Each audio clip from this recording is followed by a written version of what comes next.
This is Professor Hazara again, and we just went over, it was really the fourth video, I said fifth, it was really the fourth video in the series. Um, and this is just a basic hedge, excuse me, a basic exposed net liability position. Now, in this next video, we're going to take the same problem and we're going to hedge it. Okay, so let's go ahead and go over to the problem here. Got the little setup right here.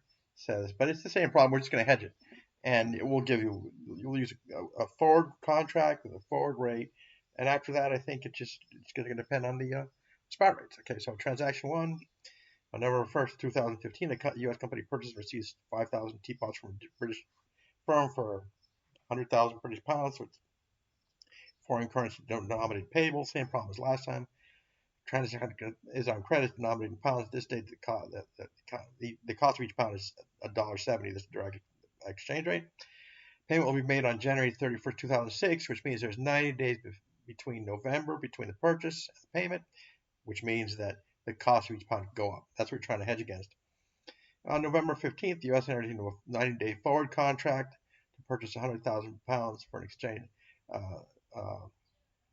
to purchase 100,000 pounds. I'm going to change this now from,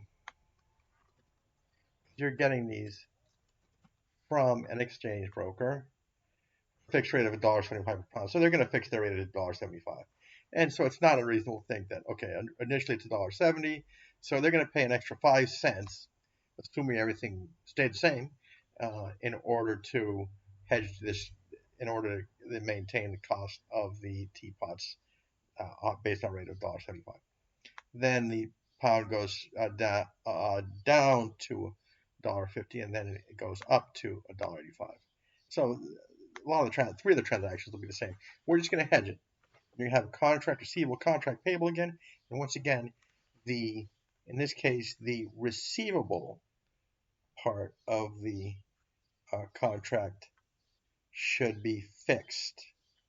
All right. No, excuse me, the payable part of the contract, what you pay to get the pounds, will be fixed. Okay, so let's go ahead and do this. We're going to have, first thing that happens is that you buy the stuff on credit. So you're going to debit inventory. You're an antique dealer or something. And you're going to credit accounts payable. I'm going to put the foreign currency there because you can only settle this in British pounds. The numbers are going to be the same as last time. I have 100,000 here, and the initial exchange rate is $1.70, and the date. Let's get the date in here. Dates are very important in all this.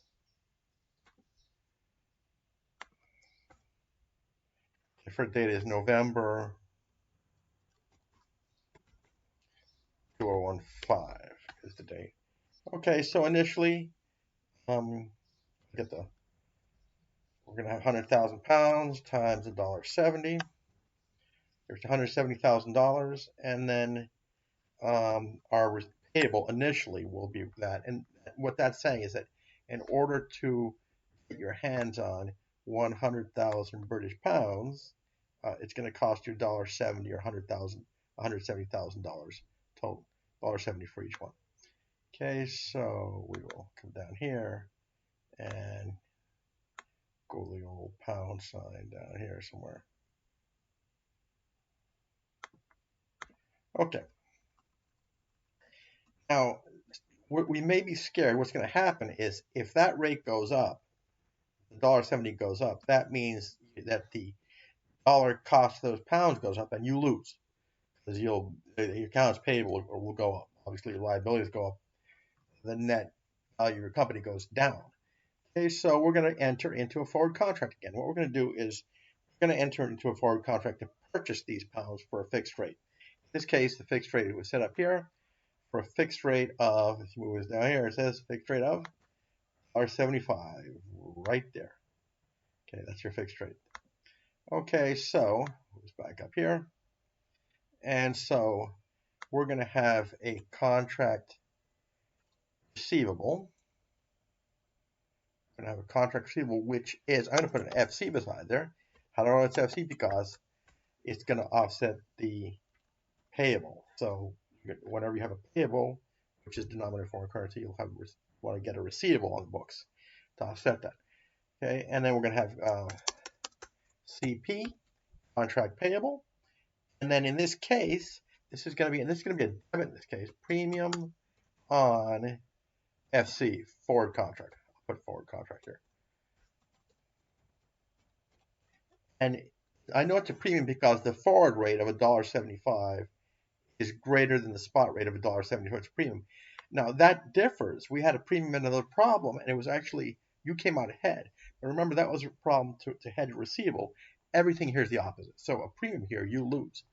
In essence, you are saying you could, if you bought these things, they cost you $1.70, but you're willing to pay an extra 5 cents, $1.75 for each one, in order to fix. You're willing to pay an extra 5 cents in order to fix that rate, so you won't end up paying more in case the rate goes through the roof.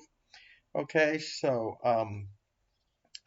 this first thing here is going to be 100,000 at $1.70, and that's going to be calculated exactly like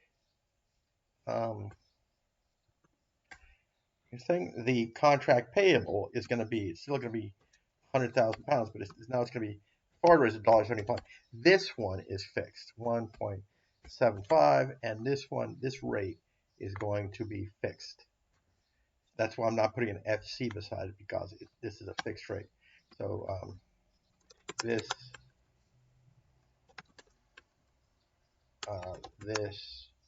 is fixed at 1.75. Okay, and then the difference here, so that's going to be $175,000. The difference is going to be the premium on forward contract. That's obviously going to be on the debit side, and it's just the difference, 175 minus $1.70. However, the easiest way to look at it is the forward rate is equal to $1.75. The spot rate, which is your cost today, is $1.70. So in a sense, this thing is also equal to 100,000. I can't put the size there, but you'll get it. Times the difference between $1.75 and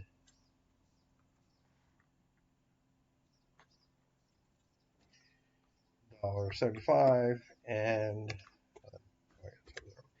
$1.70. Okay, and so what you're saying is that you're willing to pay an extra nickel on each one of these things, which is why it's like an expense. You're willing to pay extra nickel on these things in order to basically remove the risk of the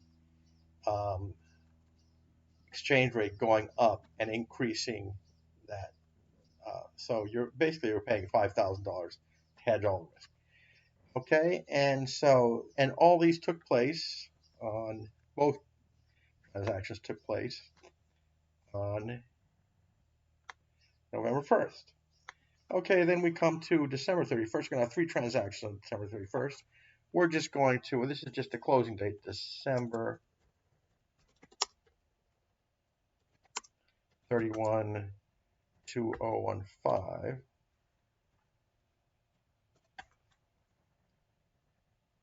Okay, and we're going to adjust the account payable to whatever the exchange rate is. The exchange rate is now $1.50. We're going to adjust the account. Looks like a gain so far, just like in the other problem. Then we're going to adjust the contract receivable. So we're going to have a gain on this and a loss on that. The gain because the pounds will cost us less. That's the loss on the receivable because they're worth less. Worth less, not worth less. Okay, and then we'll write off the premium. We'll amortize the premium. I think it's at a rate of 1/3 this time. Okay, so let's go ahead and adjust the payable first. So the rate is now $1.50. So we're dealing with 100,000, and it says 1.50 is our rate here.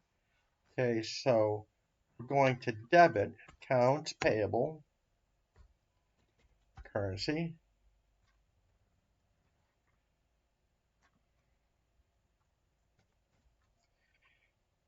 For is equal to 100,000 times the difference. Excuse me, I want to make sure of this. This is our current rate, and the rate, which was the original rate a month ago, was 70. So originally each pound was really going to cost you $1.70. Now they're going to cost you $1.50. So you're making $20,000 here. Okay, so this is going to be the difference between 100,000 times 170 minus 150. So you come out $20,000 ahead here, and that's an exchange gain. And it's a gain because each pound costs you less. Okay, here. And credit exchange gain. However, you hedge that. You hedge this whole transaction. So this was denominated, that payable is denominated foreign currency, so each will cost you less. However, this receivable that you're going to receive from the exchange broker, you're going to receive 100,000 pounds exchange broker in order to pay the British firm here. So each one is going to be worth less too. So you're going to have exchange loss, and you're going to have contract receivable FC, denominated foreign currency, and you're going to have the exact same, usually the exact same numbers.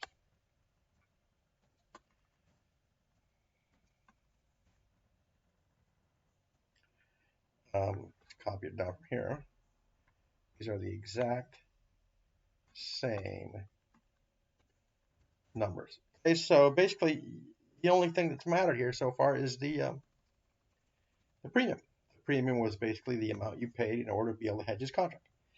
Okay, next, we're going to amortize that premium. That premium is being amortized. This is a little different than the original receivable example because it only lasts November, December, and then through January. So this is a 3-month contract. So we'll do the amortize the premium at 1/3. Okay, so we're just going to debit. Let's call it exchange loss. Some people call it. You could call it amortization expense too. There's a tendency to put it in the loss, and this is going to be equal to 5,000 divided by 3.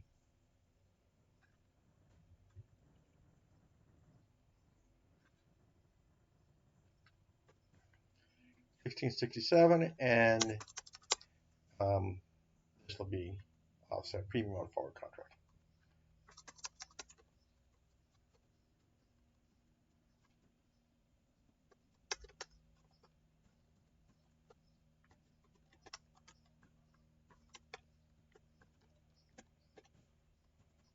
Which is equal to that amount right there. So far, everything's sort of washed out except for the premium. Okay, and this one right here, I'll put it in here.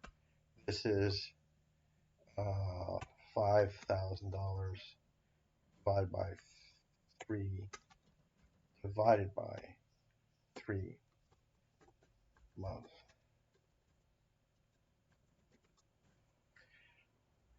Okay, so let's do this. Let's put the this first entry is to record purchase. This was to record forward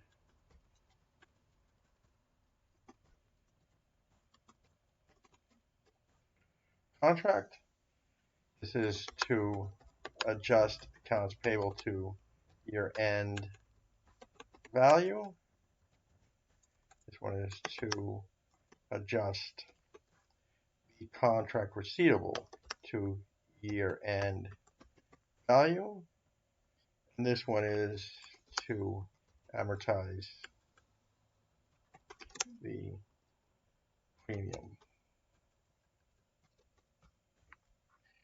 Okay, so let's go ahead to, and I'm just going to put a line here.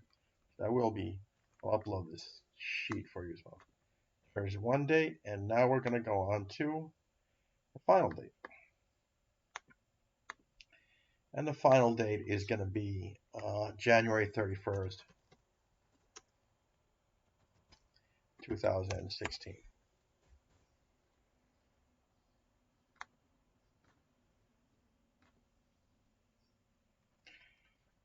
Okay. This is the date when the whole contract is settled. And let's do this. Well, we all know what happened. This contract is settled. Okay, so what you need to do now, we're assuming that you don't have um, uh, pounds in your pocket or in your business. So you have to go to the exchange broker, pay the exchange broker, get a hold of the currency. You're going to pay the exchange broker the fixed rate of $1.75. That's was the forward rate. You're going to get 100,000 pounds and then pay off the British firm here. Okay, so first thing we're going to do, notice you have a contract payable which is fixed at $1.75. So we're going to do this logically. We're going to have a contract payable and we're going to credit cash. And this should be known, but it's fixed at $175,000. So this is equal to, this is fixed, and it's 100,000 times a fixed rate of $1.75. So this is 100,000 times 75, and this is to deliver to 175,000 forward price to exchange broker. And now the exchange broker is going to give you, I'm putting these out so you can follow the flow. The exchange broker is going to give you 100,000 British pounds in return. So we're going to, let's take this out. Here. Okay. So now in return, exchange broker is going to give you 100,000 British pounds. Now notice that the spot rate now, they're going to give you 100,000 pounds, and each one is worth $1.85. So you're receiving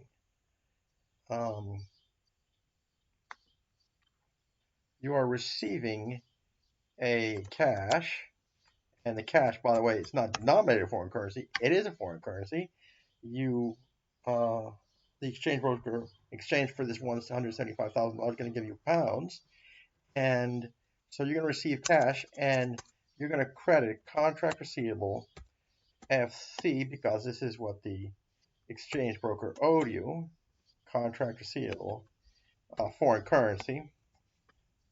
Okay, and let's see what we have here. Well, okay, so we have this, and we know we're dealing with 100,000 pounds here.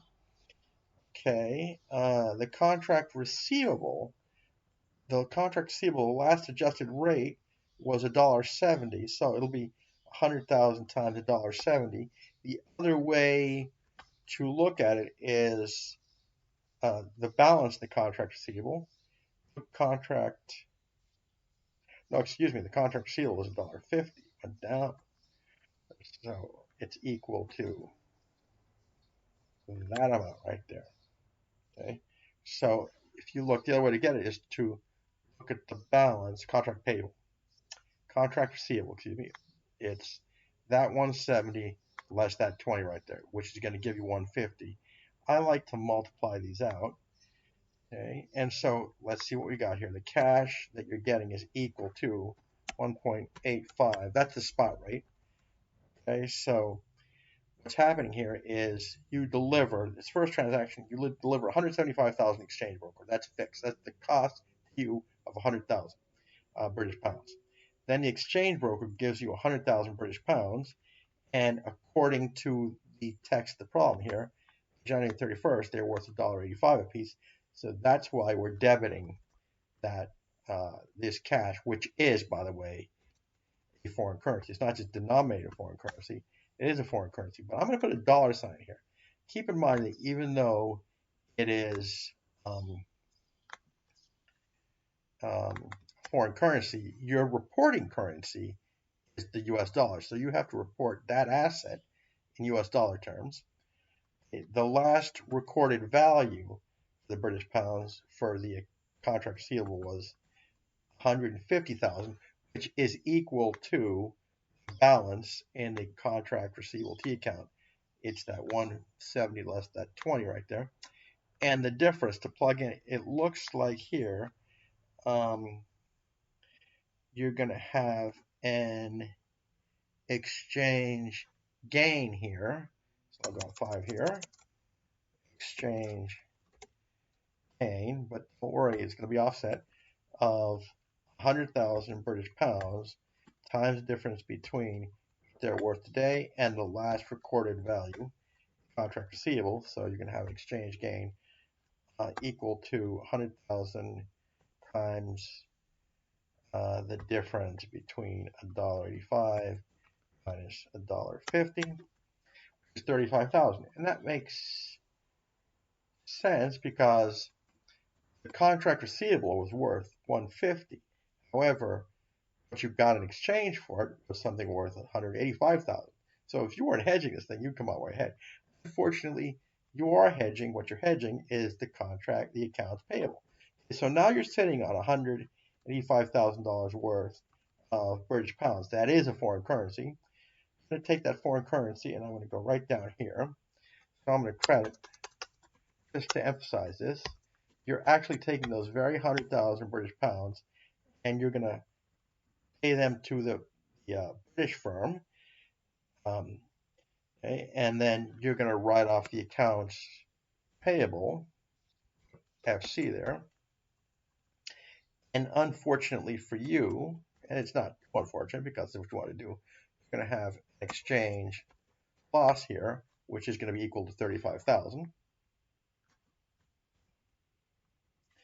Okay, so cash that you get is equal to, I'm going to do this, but I could just take the numbers from the mirror image of the previous entries on this. Okay, and exchange loss is going to be equal to this on the other side.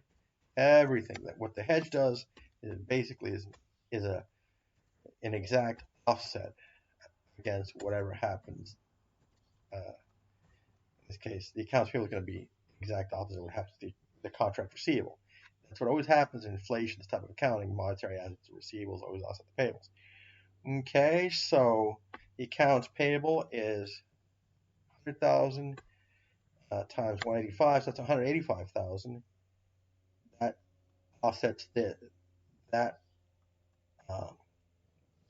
is going to be, so no, wait a minute, that accounts payable, I should have here $1.50. That's it right there. And how can I verify that? You verify that by looking at the accounts payable. 170 plus 20. That's the balance of your accounts payable. 170 plus that 20 gives you the balance of your accounts payable account. And you can get it like this. Okay, so you're at the as of the last adjustment, which is the end of last year, the accounts payable, it would have cost you $1.50 to get hold of each British pounds. Unfortunately, now it costs you,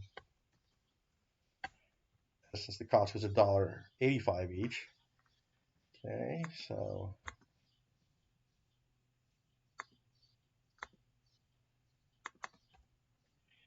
and your exchange loss is 100,000 British pounds times the difference between $1.85 and $1.50. So you have an exchange loss of 35,000, which directly offsets the exchange gain in the previous example there. You have exchange loss of 35,000, exchange gain of 35,000, and you're taking this cash here.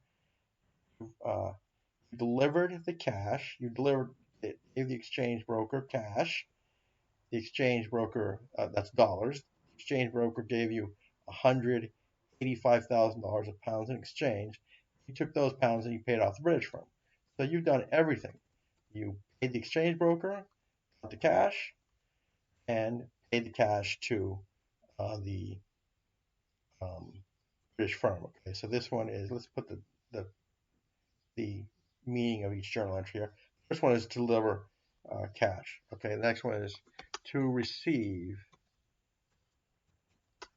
100,000 pounds from the exchange broker, and the final one is to pay £100,000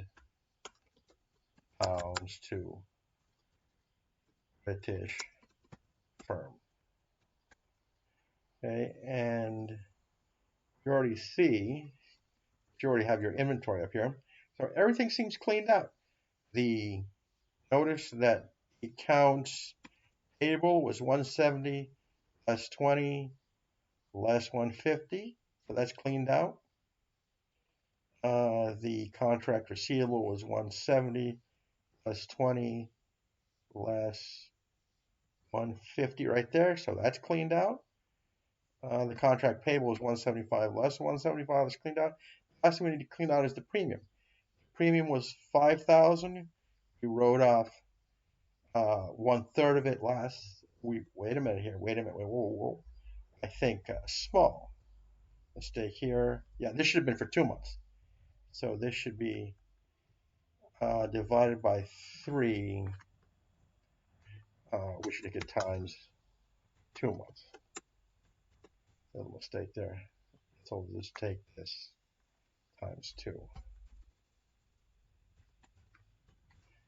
Okay, and you know that the final thing here is we're going to run off the premium. So we're going to run off the remainder of the premium here, premium on forward contract, and I'll bring this calculation down here.